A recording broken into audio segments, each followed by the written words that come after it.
ফুলবাড়ি ওয়ানে এবার আমরা সমস্ত বুথেই জেতার লক্ষ্যে এই নির্বাচনে নেমেছি।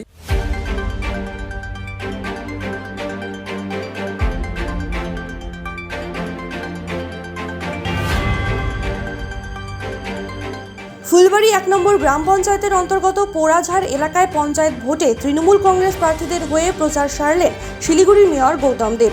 এদিন এলাকায় বিভিন্ন সমস্যার কথা গৌতম দেবের সামনে তুলে ধরলেন এলাকার মানুষ।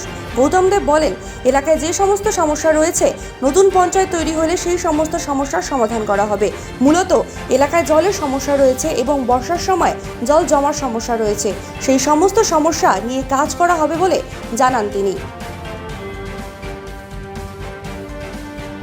ফুলবাড়ি ওয়ানে এবার আমরা সমস্ত বুথেই জেতার লক্ষ্যে এই নির্বাচনে নেমেছি এবং এর সাথে আপনারা দেখতে পাচ্ছেন যে পোড়াঝাড় এরিয়া সমস্ত রাস্তা, ড্রেন নিকাশি ব্যবস্থা এবং সবচেয়ে বড় কথা হচ্ছে স্বাধীনতার পর পোড়াঝাড়ে সর্বপ্রথম যে বিদ্যুতের আলো রেল লাইনের তলা দিয়ে ডাক করে রেলকে ব্লক করে এনজিপির এই মেন গুরুত্বপূর্ণ রোড সেটাকে ব্লক করে সেখান থেকে লাইট এই পারে নিয়ে এসে সেই লাইট পৌঁছানো হয়েছিল।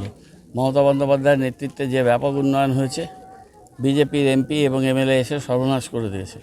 একটা পঞ্চায়েত হারা মানে সে জায়গার উন্নয়ন পিছিয়ে যাওয়া, এটা মানুষকে আমরা বলছি। সুতরাং এই গ্রাম পঞ্চায়েত, পঞ্চায়েত সমিতি এবং জেলা পরিষদের মাধ্যমে উন্নয়ন হবে এবং আগামী 24 সালে আমরা বিজেপিকে পশ্চিমবঙ্গ থেকে বিদায় দেব এবং 26-এর মহারণ হবে। এই সমস্ত বিষয়কে কেন্দ্র করে আমাদের কাছে পঞ্চায়েত ইলেকশন, গ্রাম পঞ্চায়েত এবং জেলা পরিষদ নির্বাচন অত্যন্ত গুরুত্বপূর্ণ।